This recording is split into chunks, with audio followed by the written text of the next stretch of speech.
बिस्मिल्लाहिर्रहमानिर्रहीम। My dear students, अस्सलाम वालेकुम। आज हम डिस्कस करने जा रहे हैं ABC model of cognitive behaviour therapy. सबसे पहले मैं आपको बताता चलूं कि डिफरेंट स्कूल ऑफ थॉट्स ने हमारी जो मेंटल हेल्थ को इम्प्रूव करने के लिए डिफरेंट जो है वो थेराप्यूटिक इंटरवेंशंस जो है वो मुतारफ़ करवाई। ठीक है, अब यहाँ पर लाइक साइको एनालिसिस, उसके अलावा गेस्टॉल्ट थेरेपी, उसके अलावा जो है वो बिहेवियर थेरेपी और भी बहुत सी जो थेरेपीज़ हैं वो मुतारफ़ करवाई गई। लेकिन यहाँ पर आज हम जो स्पेशली बात करने जा रहे हैं, स्पेसिफिकली हम बात करने जा रहे हैं कॉग्निटिव बिहेवियर थेरेपी की। और कॉग्निटिव बिहेवियर थेरेपी में भी हम एबीसी मॉडल की जो है वो बात करेंगे कि किस तरह जो है। अब सबसे पहले तो मैं आपको बता दूं कि कॉग्निटिव बिहेवियर थेरेपी होती क्या है। This is a psycho social intervention that aims to improve mental health. Basically ये एक साइको सोशल इंटरवेंशन है, एक थेराप्यूटिक जो है वो टाइप है जो आपकी मेंटल हेल्थ को इम्प्रूव करती है। CBT focuses on challenging and changing unhelpful cognitive distortions, behaviors, improving emotional regulations, and the development of personal coping strategies that target solving current problems. Basically, CBT करती क्या है, ये आपके जो डिस्टॉर्टेड कॉग्निटिव डिस्टॉर्शंस होते हैं, जो आपके माइंड में एक थॉट्स बन जाते हैं, एक जो आप यू कैन से कि एक आपके थिंकिंग पैटर्न बन जाते हैं जो अनरियलिस्टिक होते हैं, उनको ये जो है वो ब्रेक डाउन करती है और उनकी जगह पर एक पॉजिटिव जो थॉट्स हैं वो क्रिएट करती है। मैं आपको अगर एग्जांपल देता हूं तो वो आपको ज़्यादा अच्छे तरीके से जो है वो समझ आ जाएगी। कॉग्निटिव बिहेवियर थेरेपी के मुताबिक, कॉग्निटिव स्कूल ऑफ थॉट्स के मुताबिक, स्कूल ऑफ थॉट के मुताबिक हमारा जो पुअर मेंटल हेल्थ है, जो नफ्सियाती इश्यूज हैं, नफ्सियाती प्रॉब्लम्स हैं, वो हमारे पुअर या डिस्टॉर्टेड थिंकिंग पैटर्न्स की वजह से बनते हैं। मसलन मेरे साथ किसी ने कोई मुझे मुझे किसी ने कोई बात कही तो मैंने अपने मुताबिक जो है वो उसका, अपनी साइकोलॉजी के मुताबिक, अपने ब्रेन के, अपने थॉट पैटर्न के मुताबिक मैंने उसका एक फ्रेमवर्क तैयार कर लिया कि जी ये इस बंदे ने मुझे ये कहा है तो इसकी वजह ये है। मैंने एक अनहेल्दी, नॉट हेल्दी, अनहेल्दी जो एक थिंकिंग पैटर्न है वो मैंने क्रिएट कर लिया। अब वो जो अनहेल्दी थिंकिंग पैटर्न जो है वो मैंने क्रिएट किया, उसके मुताबिक ही मेरा जो बिहेवियर है वो हो जाएगा। मैं आगे आपको एग्जांपल देता हूँ इसकी, तो आपको ज़्यादा अच्छे तरीके से समझ आ जाएगा। अब यहाँ पर मैं बात करने वाला हूँ बेसिकली एबीसी मॉडल की, कि किस तरह जो है वो इंसान का थिंकिंग पैटर्न जो है वो डिस्टर्ब होने की वजह से उसका बिहेवियर क्रिएट होता है। उसके बाद फिर सीबीटी के थ्रू हम किस तरह ABCDE मॉडल को यूज करते हुए हम उस थॉट पैटर्न को डिस्प्यूट करते हैं और उसकी जगह पर एक पॉजिटिव और हेल्दी या लेस प्रॉब्लमेटिक जो थॉट है उसको लेके आते हैं। मसलन फॉर एग्जांपल, ए से होता है एक्टिवेटिंग इवेंट, यानी जब भी इंसान का कोई थॉट पैटर्न बनता है तो सबसे पहले एक कोई ना कोई एक्टिवेटिंग इवेंट होता है। मसलन यहाँ पर एक्टिवेटिंग इवेंट क्या था, व्हाट हैपेंड, यानी कि व्हाट हैपेंड, कुछ ना कुछ जो होता है उसकी बेस पे जो है वो इंसान का बिलीफ और थॉट पैटर्न बनता है। अब यहाँ पे क्या था, I expected my friend to call but she did not, यानी मैं एक्सपेक्ट कर रहा था कि मेरी जो दोस्त है वो मुझे कॉल करेगी लेकिन उसने कॉल नहीं की। अब ये हो गया एक एक्टिवेटिंग इवेंट। अब आगे क्या होगा, व्हाट डिड आई थिंक, अब जब उसने मुझे कॉल नहीं की तो मेरे थॉट पैटर्न में क्या सोचूंगा, अब क्या सोचा है मैंने, I thought that I was not important for her. सबसे पहले हमारी यही बात आती है ना, आपका कोई दोस्त आपके करीब से गुजर गया, उसने आपको सलाम नहीं किया तो आप यही सोचते हैं कि यार इसने मुझे सलाम नहीं किया तो इसका मतलब है मैं इसके लिए वो इम्पोर्टेंट नहीं हूँ, इसने मुझे इग्नोर कर दिया। ये हमारे बिलीव्स और थॉट्स क्रिएट होना शुरू हो जाते हैं। तो यही कुछ इस जो है वो एग्जाम्पल में हो रहा है। I thought that I was not important for her, कि मैंने ये सोचा कि मैं इसके लिए बिल्कुल भी इम्पोर्टेंट नहीं हूँ। Why else would she forget about calling me, she should know that I was waiting for her call. उसने, वो कैसे हो सकता है कि वो मुझे कॉल करना भूल गई हो, हालांकि उसको पता भी था, उसको पता होना चाहिए कि मैं उसकी कॉल का इंतजार कर रहा हूँ। ऐसे ही होता है ना आजकल के दौर में, ये जो गर्लफ्रेंड है वो बॉयफ्रेंड जो है वो गर्लफ्रेंड की कॉल नहीं आती, तो वो कहता है कि भाई वो कैसे, उसको मैं उसके लिए इम्पोर्टेंट ही नहीं हूँ, ऐसे हो सकता है कि वो मुझे कॉल ना करे। ये जो गर्लफ्रेंड है वो बॉयफ्रेंड की कॉल जो है वो अपने दोस्त की कॉल का वेट कर रही होती है, और वो कहती है कि मेरे मैं अगर वो कॉल नहीं करता तो वो कहती है कि जनाब वो सोचना शुरू कर देती है, उनका एक थॉट पैटर्न बन जाता है कि इसका मतलब है कि मैं उसके लिए इंपॉर्टेंट ही नहीं हूँ, वो कैसे हो सकता है कि वो मुझे कॉल करना भूल जाए। अब सी से मुराद है कॉन्सिक्वेंसेस। एक एक्टिवेटिंग इवेंट था, ए एक्टिवेटिंग इवेंट हो गया, मैं एक्सपेक्ट कर रहा था कि मेरी दोस्त मुझे कॉल करेगी लेकिन उसने कॉल नहीं किया, तो ये एक्टिवेटिंग इवेंट है।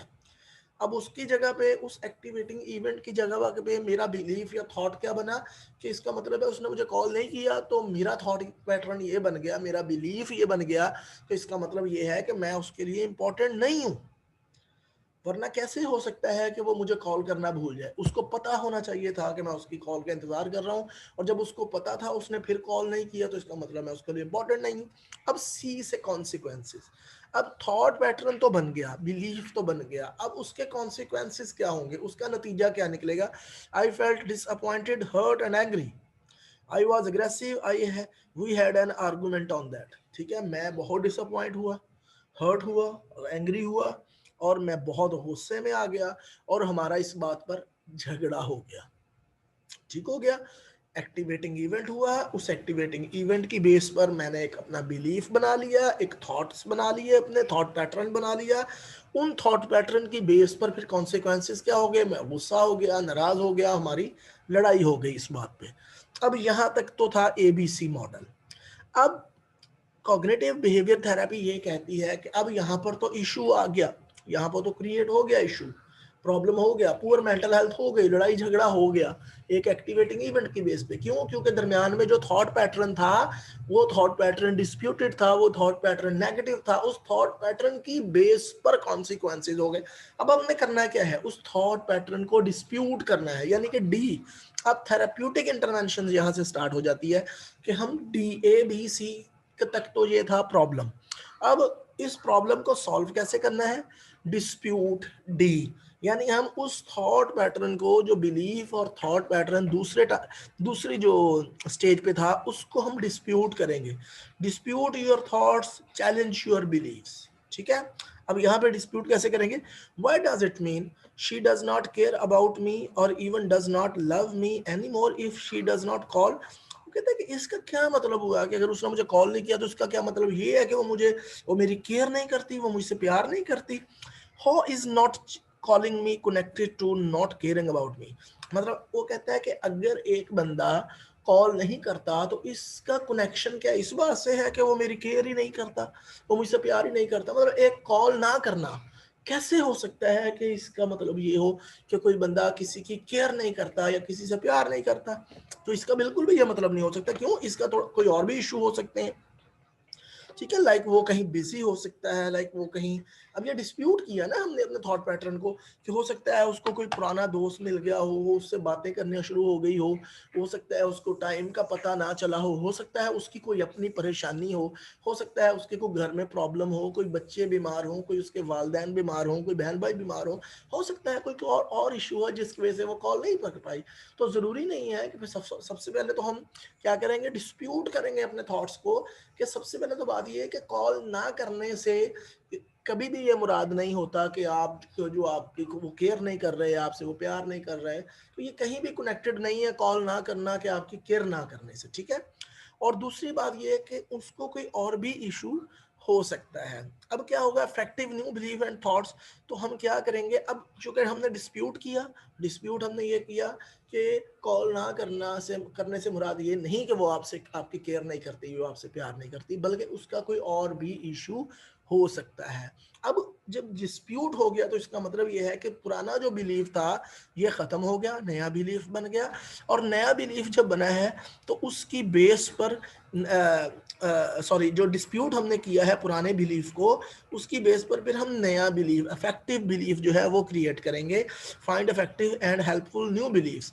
क्या होगा, अ बिट इरिटेटेड, थोड़ा सा मैं इरिटेटेड जरूर होऊंगा, but not disappointed, hurt and angry, लेकिन मैं हर्ट और एंग्री बिल्कुल भी नहीं हूँ। ठीक हो गया। तो ये जो हमारा है कि हमने बिलीफ को जो है वो डिस्प्यूट किया, उसकी वजह से फिर जो नेक्स्ट कॉन्सिक्वेंसेस आ गए, वो कॉन्सिक्वेंसेस जो है वो चेंज हो गए। पहले मैं डिसअपॉइंटेड था, हर्ट था, एंग्री था, अग्रेसिव था।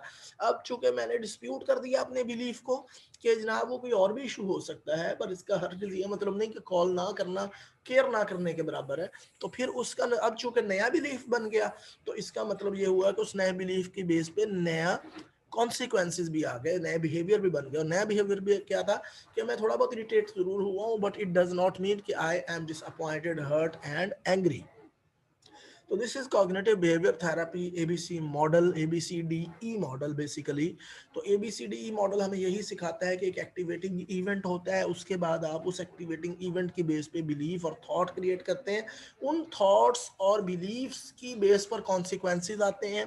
अब वो कॉन्सिक्वेंसेज को जो नेगेटिव होते हैं उनको डिस्प्यूट किया जाता है, और जब डिस्प्यूटेड हो जाते हैं वो बिलीफ और थॉट्स और नया बिलीफ बन जाता है, तो उस बिलीफ के बेस पे फिर जो है वो नए जो है वो आउटकम या नया जो है वो बिहेवियर क्रिएट हो जाता है। तो this is ABCDE model of cognitive behaviour therapy.